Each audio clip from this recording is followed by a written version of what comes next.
The drive up should have been the warning. Marcus had insisted on driving my RAV4, claiming he knew the back channels better than any GPS. For the last 2 hours, the scenery had dissolved from highway concrete into a tunnel of suffocating green pines that blocked out the sky. He hadn't spoken much. He just sat there, rigid as stone, hands locked at 10 and 2. Every time the signal died and the radio cut to static, he didn't change the station. He turned it up. "Cleans the palate, Eli," he'd muttered, staring unblinking at the winding road. I laughed it off then, thinking he was just being an artsy prick. I wasn't laughing now. The place smelled like a tomb that had been sealed for a decade. Stale pine, dust, and the sickly sweet rot of dead mice in the walls. I wanted to gag. But Marcus took a deep breath like he was inhaling pure oxygen. "Home sweet hellhole," he said, grinning that lopsided grin I'd seen 1,000 times. But there was a delay. A microsecond lag between his eyes seeing the room and his mouth forming the smile. It was so small, I thought I had imagined it. I should have turned around and walked back to the car right then. I'm an accountant. I deal in absolutes, debits, credits, things that balance. My friendship with Marcus was the only chaotic variable in my life.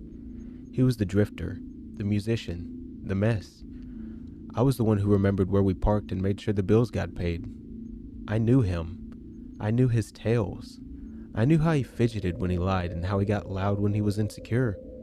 The person in the cabin wasn't fidgeting. It started the next morning. I walked into the kitchen, rubbing sleep from my eyes, and found him sitting at the table. He was staring at an old Bakelite radio. The volume was cranked up, but it was just blasting static. Harsh, rhythmic, white noise. "Shh, what are you listening to?" I asked. He didn't jump. He didn't look guilty. He turned his head toward me, but his shoulders didn't move. It was a smooth, pivoting motion, like a security camera tracking a target. "Just the local news," he said.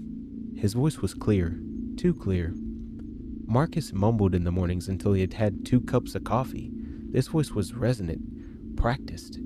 "Mark, that's static," I said, a cold prickle starting at the base of my neck. He smiled, but his eyes didn't participate. They were flat, reflecting the kitchen windows like glass beads. "Reception isn't tricky, Eli. You have to listen between the crackles." He clicked the radio off. The silence was visceral, a physical weight that made my ears pulse. It felt like the air in the room had suddenly become denser. All day the wrongness piled up. It was in the details. I watched him hold a coffee mug by